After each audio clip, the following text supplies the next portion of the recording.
아무것도 안 먹어도 살이 찌는 것 같아요. 많은 시니어 분들이 이렇게 말씀하십니다. 아침에 일어나 물 한 컵만 마셨을 뿐인데 체중계 숫자가 올라가 있는 기분. 혹시 여러분도 이런 경험 있으신가요? 그럴 때 대부분 굶어야겠다고 결심합니다. 아침을 건너뛰고 점심은 조금만 먹고 저녁은 거의 굴다시피 합니다. 그런데 며칠 지나면 어김없이 몸이 더 무거워지고 기운이 빠지고 오히려 살이 더 잘 찌는 체질이 된 것 같은 느낌이 듭니다. 오늘부터 저는 굶어서 살을 빼는 것이 왜 시니어 건강에 위험한지, 그리고 어떻게 하면 식사를 하면서도 체중을 자연스럽게 관리할 수 있는지 과학적 근거를 바탕으로 차근차근 알려드리겠습니다. 본격적인 이야기에 들어가기 전에 여러분의 건강한 생활 습관을 위해 이 채널을 구독하고 좋아요를 눌러주세요. 알림 설정까지 해두시면 다음에 중요한 건강 정보를 놓치지 않으실 수 있습니다. 체중 조절에서 가장 위험한 오해는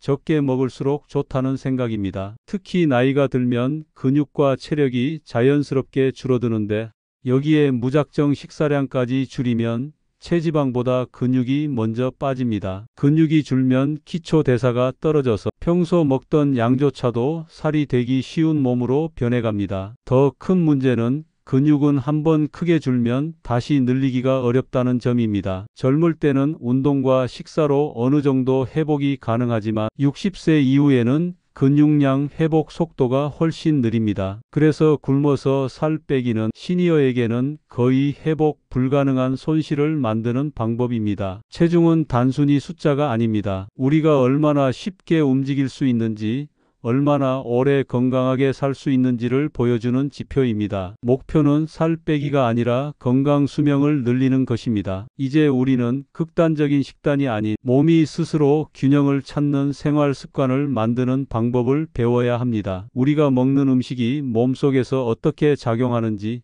그리고 식습관 하나가 건강과 체중에 어떤 변화를 주는지 차례대로 살펴보겠습니다. 우리가 매일 먹는 밥, 반찬, 과일, 이 음식들은 단순히 배를 채우기 위한 것이 아닙니다. 사실은 우리 몸을 만드는 재료이자 에너지를 생산하는 연료입니다. 조금 더 깊이 들어가 보겠습니다. 식물은 땅속 뿌리를 통해 흙 속의 영양소를 흡수합니다. 그 영양소는 우리 몸이 필요로 하는 미네랄, 비타민, 섬유질로 바뀌어 잎과 줄기, 열매 속에 저장됩니다. 우리는 식물을 먹거나 그 식물을 먹고 자란 동물을 먹으며 이 영양소를 전달받습니다. 즉, 우리가 먹는 음식은 흙에서 시작된 영양의 사슬 끝입니다. 그런데 좋은 재료를 먹었다고 해서 그 영양이 모두 몸에 쓰이는 것은 아닙니다. 핵심은 소화와 흡수입니다. 아무리 비싼 건강식도 소화되지 않으면 영양이 몸에 들어오지 못하고 그대로 배출됩니다. 더 심각한 경우 장 속에서 오래 머물며 부패해 오히려 독소가 될 수도 있습니다. 소화가 잘 되려면 음식의 종류뿐 아니라 먹는 방법이 중요합니다. 예를 들어 탄수화물은 입안에서부터 소화가 시작됩니다. 침 속에 있는 아밀라제라는 효소가 녹말을 분해해 포도당으로 만드는 것이죠. 그런데 씹는 시간을 줄이고 급하게 삼키면 이 과정이 생략됩니다. 결과적으로 이와 장에 부담이 쌓이고 영양 흡수율이 떨어집니다. 시니어에게는 이 점이 특히 중요합니다. 나이가 들수록 이와 장의 소화효소 분비가 줄어들기 때문에 음식을 천천히 씹는 습관만 가져도 흡수율을 높이고 위장 건강을 지킬 수 있습니다. 또 한 가지 기억할 점은 우리가 먹는 순서도 몸의 반응을 바꾼다는 사실입니다. 채소처럼 부피가 크고 열량이 낮은 음식을 먼저 먹으면 포만감을 빨리 느끼고 탄수화물과 고지방 음식의 섭취를 자연스럽게 줄일 수 있습니다. 즉, 좋은 재료를 고르는 것에서 끝이 아니라 어떻게 먹느냐까지 신경 써야 진짜 건강한 식사가 됩니다. 우리 몸속의 포만감 센서가 어떻게 작동하는지, 그리고 식사 속도가 체중과 건강에 어떤 영향을 주는지 알아보겠습니다. 우리 위는 단순한 주머니가 아닙니다. 음식이 들어오면 일정한 리듬으로 섞고 부수어 다음 단계인 소장으로 보내는 역할을 합니다. 그런데 위에는 독특한 장치가 하나 있습니다. 바로 포만감 센서입니다. 위벽의 약 3분의 2 지점에 이 센서가 자리하고 있습니다. 음식이 이 지점까지 차오르면 뇌로 신호가 전달됩니다. 그러면 뇌는 식욕 억제 호르몬을 분비해 더 이상 먹고 싶지 않게 만듭니다. 문제는 속도입니다. 천천히 먹으면 센서가 작동하기 전에 배가 꽉 차는 일이 없습니다. 반대로 빨리 먹으면 센서가 반응하기도 전에 위 전체가 가득 차 버립니다. 결국 필요한 양보다 훨씬 많은 음식을 먹게 되고 남는 열량은 지방으로 저장됩니다. 이 차이는 단순히 살이 찌느냐 마느냐의 문제가 아닙니다. 위에 음식이 과도하게 들어가면 소화 시간이 길어지고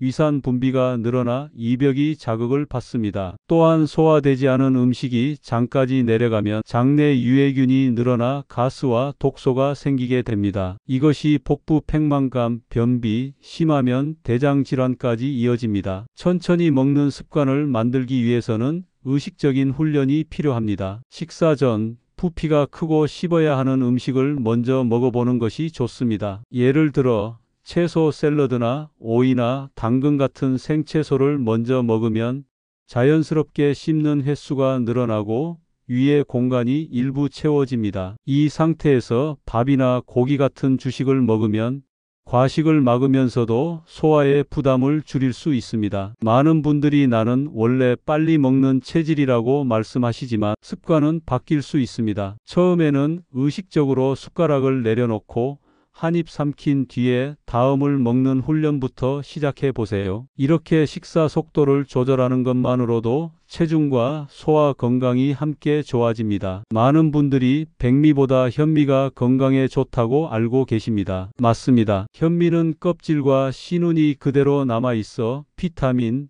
미네랄, 식이섬유가 풍부합니다. 백미를 100점 만점으로 봤을 때 영양 점수가 5점이라면 현미는 거의 100점에 가깝습니다. 그런데 현미에도 함정이 있습니다. 아무리 영양이 좋아도 소화가 잘 되지 않으면 그 가치는 떨어집니다. 소화되지 않은 곡물은 장에서 오래 머물며 발효가 아닌 부패 과정을 거칠 수 있고 이 과정에서 가스와 독소가 생겨 장 건강을 해칠 수 있습니다. 탄수화물의 소화는 입안에서 시작됩니다. 침 속에 들어있는 아밀라아제 효소가 녹말을 잘게 쪼개 포도당으로 만드는 것이죠. 그래서 밥, 빵, 국수처럼 탄수화물이 많은 음식은 반드시 오래 씹어야 합니다. 특히 시니어는 침 분비량과 효소 분비가 줄어드는 경우가 많기 때문에 젊을 때보다 더 천천히 더 오래 씹는 습관이 필요합니다. 현미나 통밀처럼 식이섬유가 많은 곡물은 처음부터 많이 먹기보다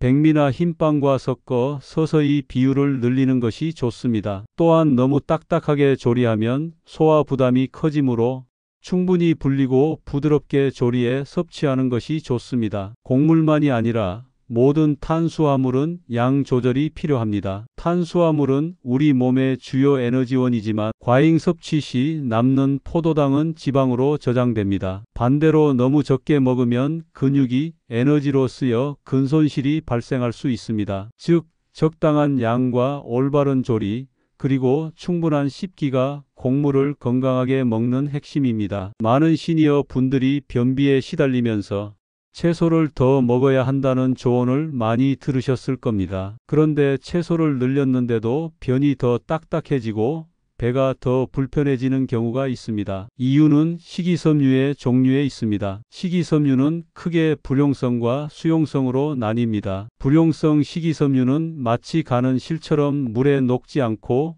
변의 부피를 키웁니다. 적당량이면 장 운동을 도와 배변에 좋지만 너무 많이 먹으면 변이 과도하게 커지고 단단해져 오히려 변비를 악화시킬 수 있습니다. 대표적으로 양배추, 시금치, 상추, 샐러리 등이 여기에 해당합니다. 수용성 식이섬유는 물에 녹으면 젤처럼 변해 변을 부드럽게 만듭니다. 또한 장내 유익균의 먹이가 되어 장 건강을 돕습니다. 귀리, 보리, 사과, 고구마, 콩, 해조류가 좋은 예입니다. 변비를 완화하려면 두 가지 식이섬유를 균형 있게 섭취하되 불용성 위주의 식단이라면 수용성 식이섬유의 비율을 높이는 것이 좋습니다. 물 섭취도 매우 중요합니다. 변이 장 속에 오래 머물면 수분이 점점 빠져나가 단단해집니다. 따라서 하루 종일 조금씩 자주 물을 마셔 변의 수분을 유지하는 것이 필요합니다. 그리고 잊지 말아야 할 것이 발효식품입니다. 청국장, 된장,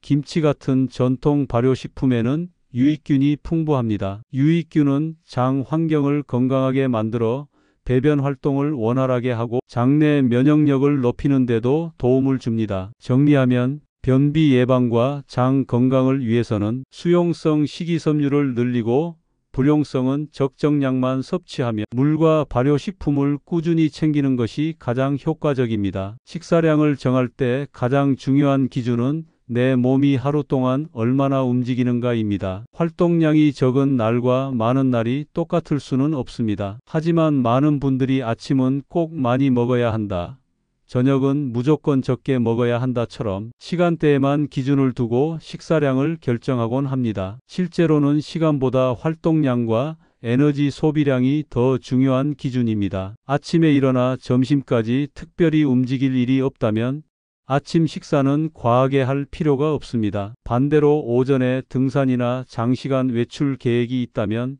아침에 충분한 에너지를 공급해야 합니다. 또 하나 기억해야 할 것은 허기입니다. 식사 시간에 맞춰 기계적으로 먹기보다 배가 약간 고픈 상태에서 식사하는 것이 좋습니다. 이때의 허기는 단순한 습관적 식욕이 아니라 몸이 실제로 에너지를 필요로 한다는 신호입니다. 식사량을 조절할 때는 하루 전체를 기준으로 생각해야 합니다. 아침에 조금 많이 먹었으면 점심과 저녁은 자연스럽게 줄이고 저녁에 모임이 있어 많이 먹게 될 것 같으면 하루 전이나 그날 낮 동안의 섭취량을 줄이는 식입니다. 활동량이 적은 날에는 단순히 먹는 양을 줄이는 것보다 가벼운 움직임을 늘리는 것도 좋습니다. 식사 후 10분에서 15분 정도의 산책만으로도 혈당 조절과 소화에 큰 도움이 되고 남는 에너지가 지방으로 쌓이는 것을 줄일 수 있습니다. 결국 식사량과 활동량은 서로 맞물려 돌아갑니다. 먹는 양과 움직이는 양을 균형 있게 조절하면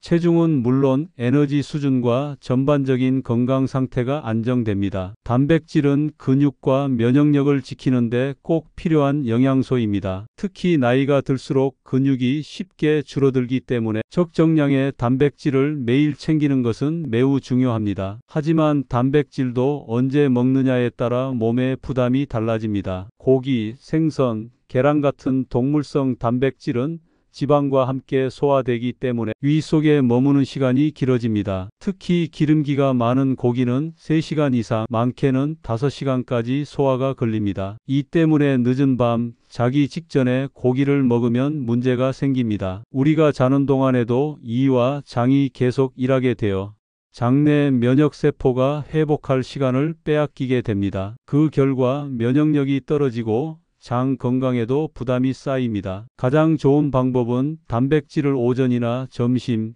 또는 이른 저녁에 섭취하는 것입니다. 이렇게 하면 활동 중에 소화와 흡수가 원활히 이루어지고 밤에는 장이 충분히 쉴 수 있습니다. 또 한 가지, 단백질을 반드시 고기에서만 얻을 필요는 없습니다. 콩, 두부, 청국장, 된장 같은 발효콩 식품은 소화 흡수율이 높고 장 건강을 돕는 유익균까지 함께 제공합니다. 특히 발효된 콩 단백질은 90% 이상이 몸에 흡수되며 소화력이 약해진 시니어에게 매우 적합합니다. 결국 단백질은 적절한 양과 올바른 시간대, 그리고 소화에 부담을 주지 않는 형태로 섭취하는 것이 핵심입니다. 건강한 체중과 활력을 유지하는 데 특별한 비법이 필요한 것은 아닙니다. 오히려 일상에서 반복할 수 있는 단순한 습관이 더 큰 변화를 만듭니다. 첫째, 식사 속도를 늦추기입니다. 천천히 씹어 먹으면 포만감을 빨리 느끼고 과식을 막을 수 있습니다. 또한 침 속에 소화 효소가 충분히 작용해 이와 장의 부담이 줄어듭니다. 둘째, 식사 순서 바꾸기입니다. 채소나 해조류처럼 부피가 크고 칼로리가 낮은 음식부터 먹습니다. 이렇게 하면 탄수화물과 지방 섭취량이 자연스럽게 줄어듭니다. 셋째, 발효식품과 수용성 식이섬유 챙기기입니다. 청국장, 된장, 김치, 귀리, 보리, 사과, 고구마는 장 건강을 돕고 변비를 예방합니다. 불용성 식이섬유는 적정량만 섭취해 변이 너무 단단해지지 않게 합니다. 넷째, 물 자주 마시기입니다. 한 번에 많은 양을 마시기보다 하루 종일 조금씩 자주 마셔서 장내 수분을 유지합니다. 다섯째, 늦은 밤 과식 피하기입니다. 특히 기름진 고기나 야식은 장을 밤새 일하게 만들어 면역력과 수면의 질을 떨어뜨립니다. 단백질은 오전이나 점심 혹은 이른 저녁에 섭취하는 것이 좋습니다. 여섯째, 활동량 늘리기입니다. 식사 후 10분에서 15분 산책이나 가벼운 스트레칭만으로도 혈당 조절과 지방 축적을 예방할 수 있습니다. 이 6가지 습관은 복잡하지 않습니다. 한 번에 모두 바꾸려 하기보다 한 가지씩 실천하면서 몸의 변화를 느껴보시기 바랍니다. 작은 변화가 쌓이면 건강과 체중 모두 안정되는 것을 경험하게 될 것입니다. 여러분, 오늘 이야기를 마무리하기 전에 가장 중요한 점을 다시 한번 짚어드리고 싶습니다. 체중 조절의 진짜 목표는 단순히 숫자를 줄이는 것이 아닙니다. 그 목표는 바로 건강 수명, 즉 건강하게 오래 사는 삶을 만들어가는 데 있습니다. 우리가 나이가 들수록 겪게 되는 신체 변화와 체력 저하는 자연스러운 과정이지만 여러분이 매일 조금씩 실천하는 생활 습관의 변화는 그 과정을 늦추고 오히려 더 건강하고 활기찬 인생을 선물할 수 있습니다. 바로 이 작은 변화들이 쌓이고 쌓여 여러분 삶에 커다란 긍정의 힘이 됩니다. 사실 건강한 몸과 마음은 복잡한 비법에서 오는 것이 아니라 매일 반복하는 아주 사소한 습관에서 시작된다는 점을 꼭 기억해 주세요. 천천히 식사하는 습관, 식사 순서 바꾸기, 발효식품과